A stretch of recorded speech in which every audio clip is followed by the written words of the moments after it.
The Atlantic Ocean has always been a corridor of power, a vast, cold expanse where empires once collided in silence long before the world noticed. Tonight, that same ocean is once again becoming a stage for a confrontation that could redraw geopolitical boundaries, not with cannons, but with radar signals, satellite tracking, and the quiet menace of modern naval force. Somewhere between Scotland and Iceland, under thick cloud cover and unforgiving weather, an oil tanker is moving through international waters. It is not carrying cargo. Its decks are quiet. Its engines hum steadily. Yet it has become the focal point of a rapidly escalating standoff involving the United States and Russia. Two nuclear powers now watching the same vessel with sharply different intentions. According to reporting from a verified international news partner, Russian naval assets have been deployed to escort this tanker, a ship historically linked to Venezuelan crude oil shipments, as U.S. forces track its movement across the North Atlantic. What appears on the surface to be a routine maritime transit is, in reality, the latest flashpoint in a widening struggle over sanctions enforcement, global oil flows, and post-Maduro Venezuela. This vessel has a history, and history matters in geopolitics. The tanker, once known as Bella 1, has long been associated with transporting Venezuelan oil, a commodity that has become deeply entangled in international sanctions and strategic pressure campaigns. Last month, U.S. Coast Guard forces attempted to board the ship in the Caribbean, acting under a legal warrant tied to allegations that it violated U.S. sanctions and transported Iranian oil. At that moment, the ship was believed to be heading toward Venezuela. But then, something changed. The vessel altered course. Its name was changed to Marinera. Its flag was reportedly shifted from Guyanese registration to Russian. And just like that, a legal enforcement action transformed into a geopolitical chess move. Automatic identification system data, the global tracking technology used to monitor maritime traffic, placed the tanker deep in the North Atlantic, roughly 2,000 kilometers west of continental Europe. Experts caution that AIS data can be manipulated, spoofed, or selectively disabled.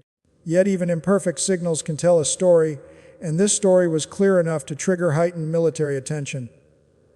As the tanker moved closer to European waters, reports emerged of increased U.S. military activity in the region. Roughly 10 U.S. military transport aircraft and accompanying helicopters arrived nearby, signaling preparedness, not panic, but readiness.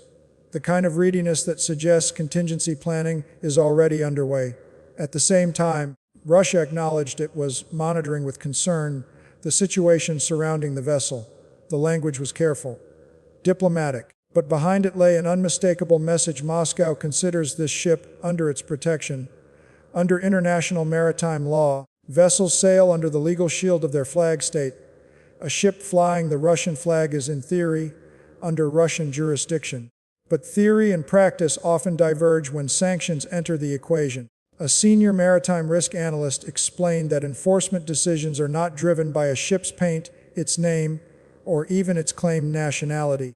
What matters is the vessel's underlying identity, its IMO number, ownership networks, operational history, and sanctions record. From this perspective, reflagging a tanker may introduce diplomatic friction, but it does not erase its past, and friction is exactly what is building. Two U.S. officials, speaking to a verified American news outlet, indicated that U.S. forces were preparing to board the tanker if conditions allowed. The preference, they said, was seizure, not destruction, a measured approach, a controlled enforcement action.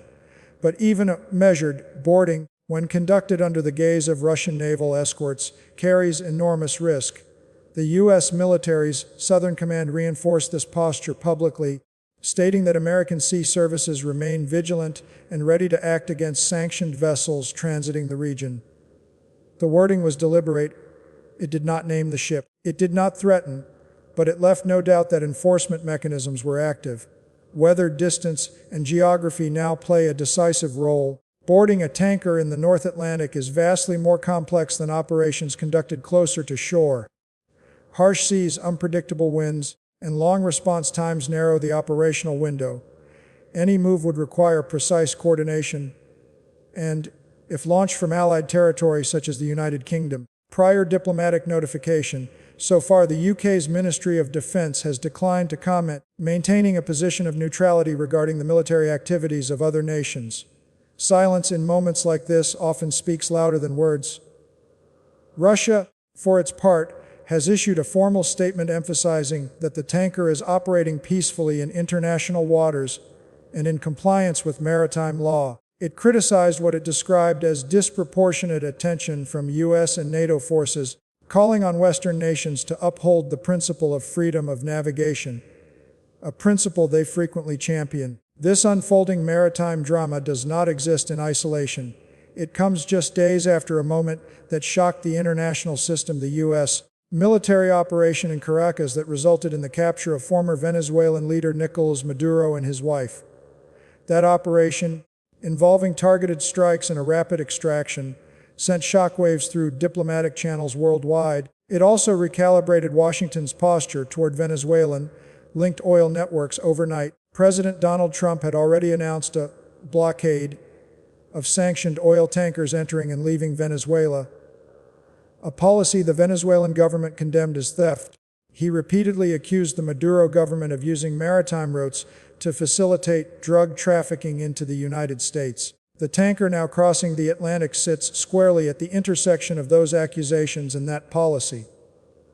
This is no longer just about one ship. It is about whether sanctions enforcement can extend across oceans, about whether reflagging can shield a vessel from legal pursuit, about how far the United States is willing to go to demonstrate control over post-Maduro economic arteries, and about how Russia chooses to respond when its flag becomes a line drawn on the water.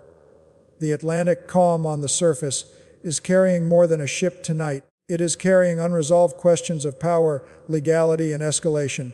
And as naval radars sweep the dark horizon, one thing is certain: whatever happens next will not remain at sea. Because when ships become symbols, the world starts paying attention.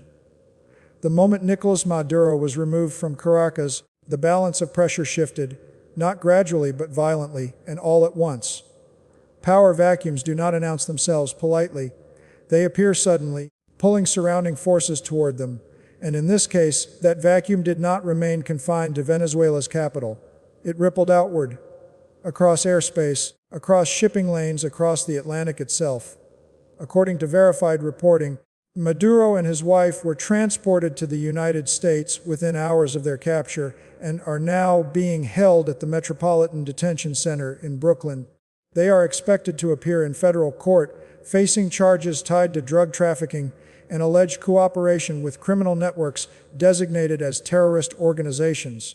And Maduro has denied those allegations, but denial does not stop momentum once the machinery of U.S. federal prosecution begins turning. This was not a symbolic arrest. It was a strategic seizure. The operation that led to Maduro's capture was carried out by the U.S.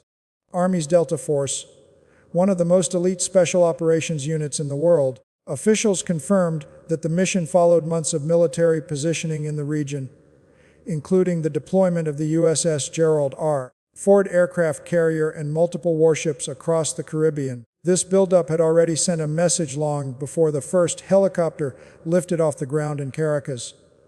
And that message was unmistakable. Washington was preparing for enforcement, not negotiation. In the days following the operation, President Donald Trump publicly declared that the United States would temporarily run Venezuela during a transition period and get the oil flowing. Within 24 hours, he went further, stating that the U.S. was now in charge of the country. The words were blunt, unfiltered, and globally broadcast, instantly igniting debate, alarm, and calculation in foreign capitals. Yet even as the president's language projected dominance, senior officials moved quickly to narrow its interpretation. Secretary of State Marco Rubio appeared on Sunday news programs to clarify that the United States did not intend to directly govern Venezuela.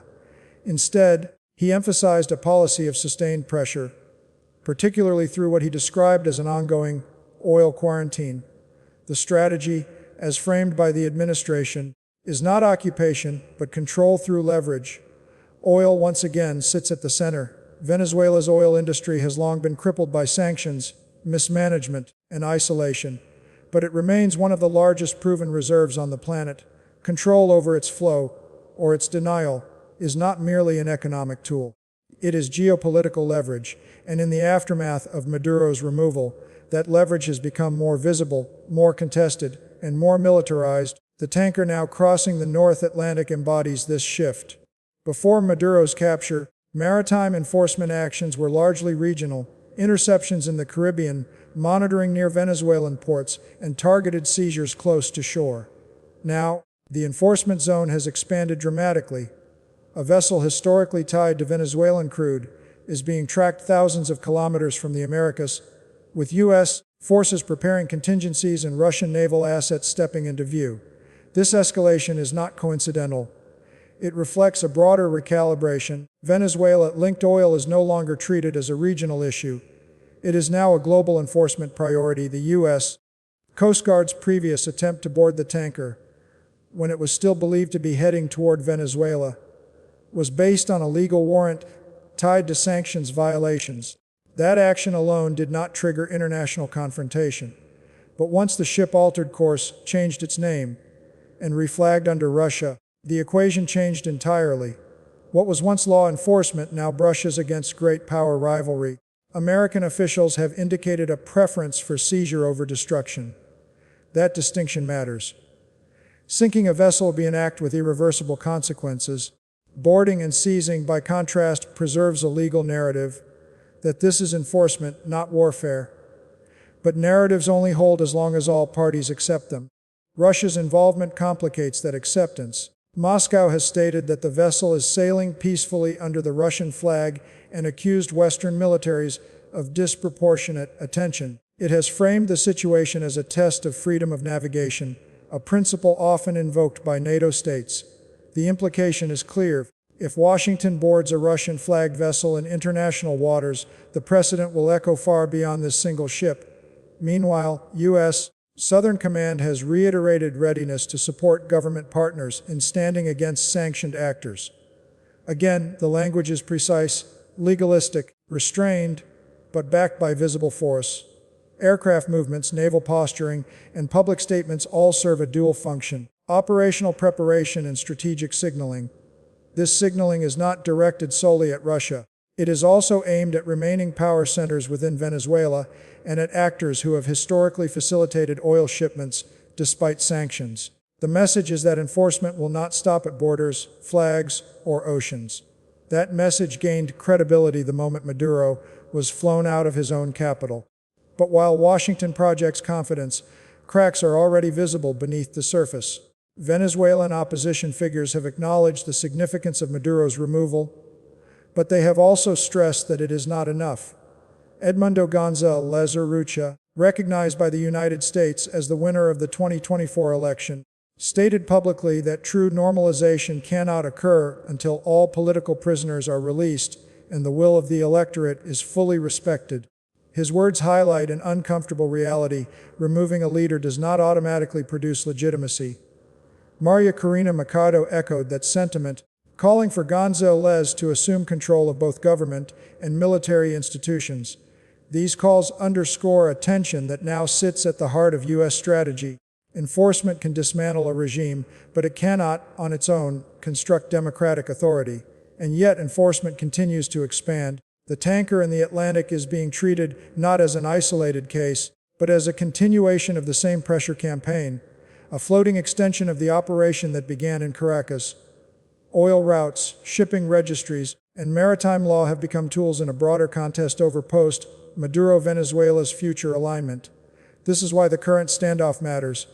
If U.S. forces board the vessel, it will test the limits of sanctions enforcement against a ship protected by a rival power's flag.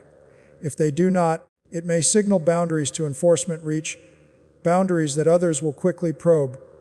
Either outcome carries consequences, and hanging over it all is uncertainty. Weather conditions, distance from shore, diplomatic protocols, and the presence of Russian naval escorts all narrow the margin for error. A miscalculation at sea does not remain at sea.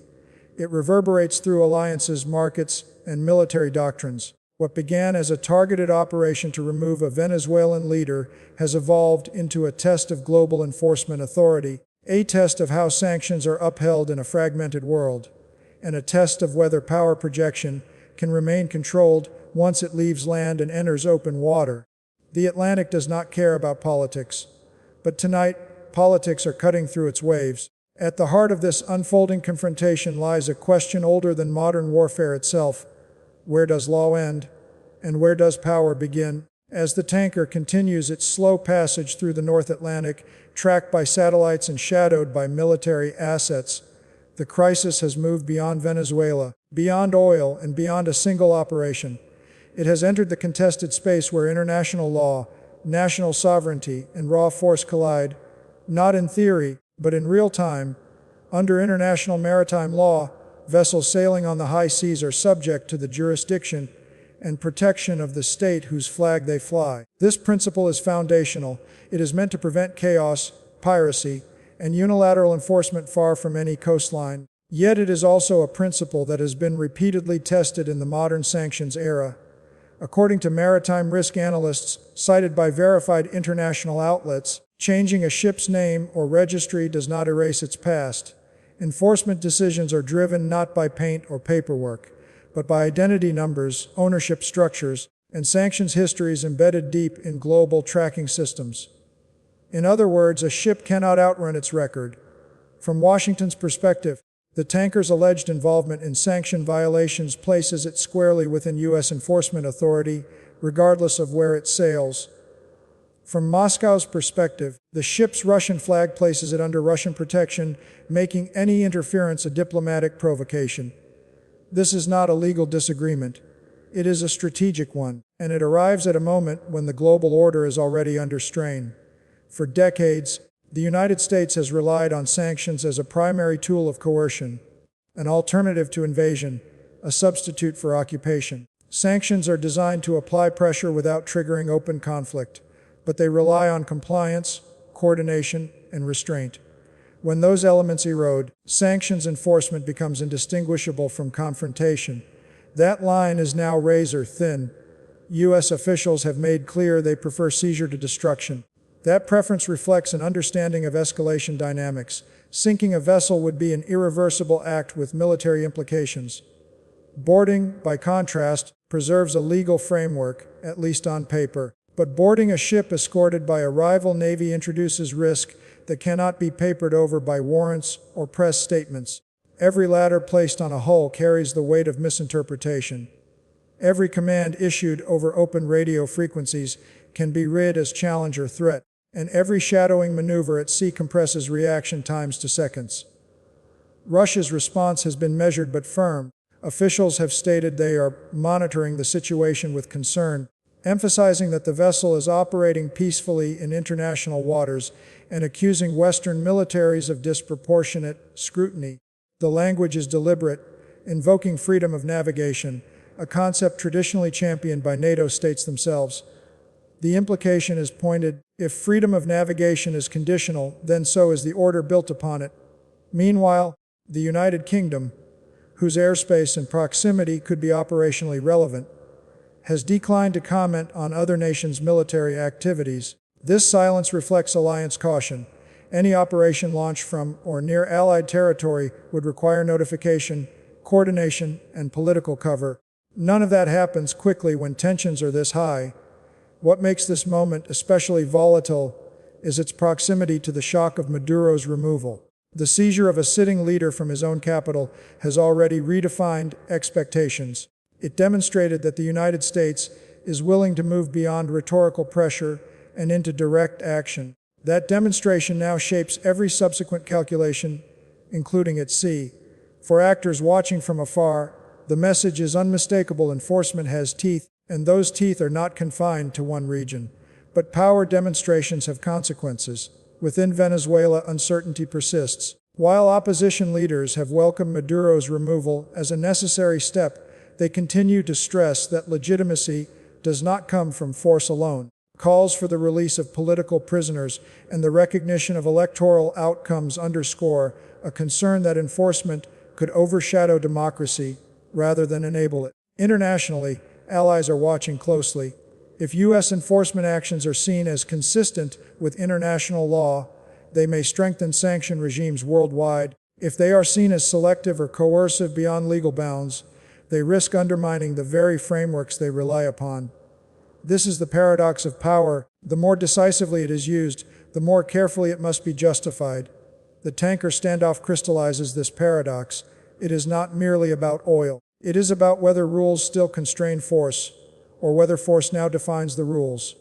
History offers warnings. Moments when enforcement blurred into confrontation have often produced unintended escalation. Misjudged boardings, misread maneuvers, and misunderstood intentions have sparked conflicts that no one publicly sought.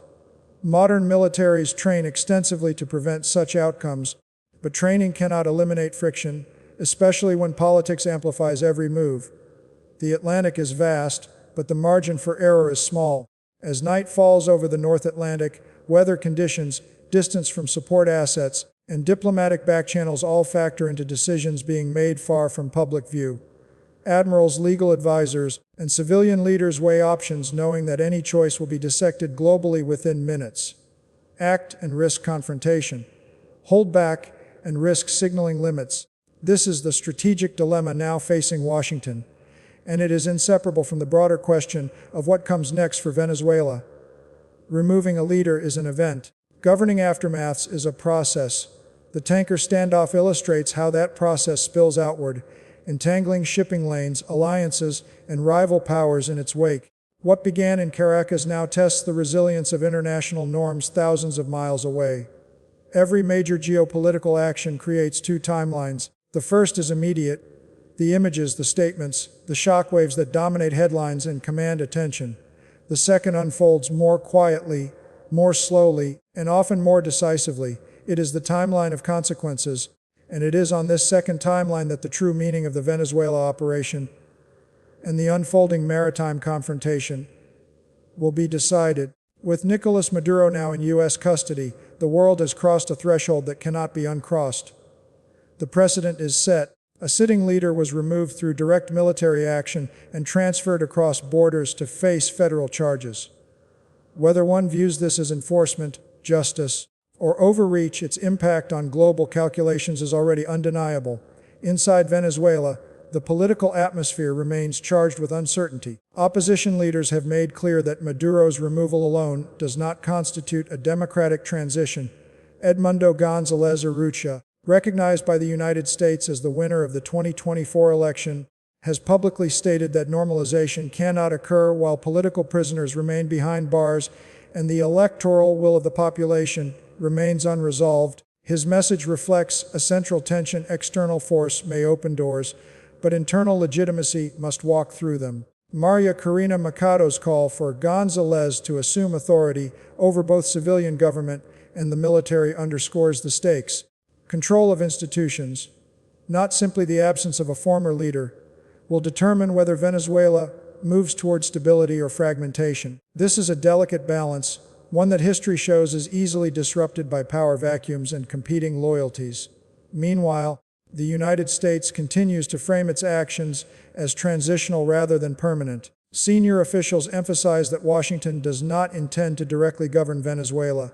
Instead, the strategy centers on sustained pressure, particularly through sanctions, enforcement, and control over oil flows, designed to shape outcomes without long-term occupation. But strategies rarely remain static once they collide with reality. The tanker confrontation in the North Atlantic is a case in point. What began as a sanctions enforcement effort has evolved into a visible test of boundaries between major powers. The presence of Russian naval assets alongside a vessel pursued by U.S. forces has transformed a legal dispute into a geopolitical signal, one that both sides understand but neither publicly defines. This is where enforcement meets escalation risk. Boarding the vessel would assert the primacy of sanctions and signal that registry changes and escorts do not grant immunity. Holding back would acknowledge limits that others may test in the future.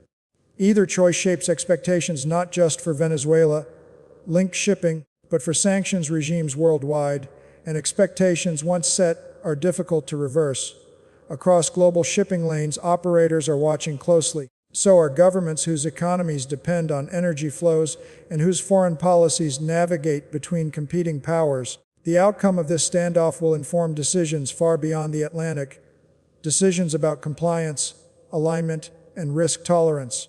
The legal arguments on all sides are intricate, but the strategic message is simple: enforcement is no longer theoretical. Yet enforcement without a clear end state carries its own dangers. History is crowded with examples of operations that achieved their immediate objectives only to falter in the aftermath. Removing a leader is a moment. Sustaining order is a process, and processes require more than leverage. They require legitimacy, coordination, and patience.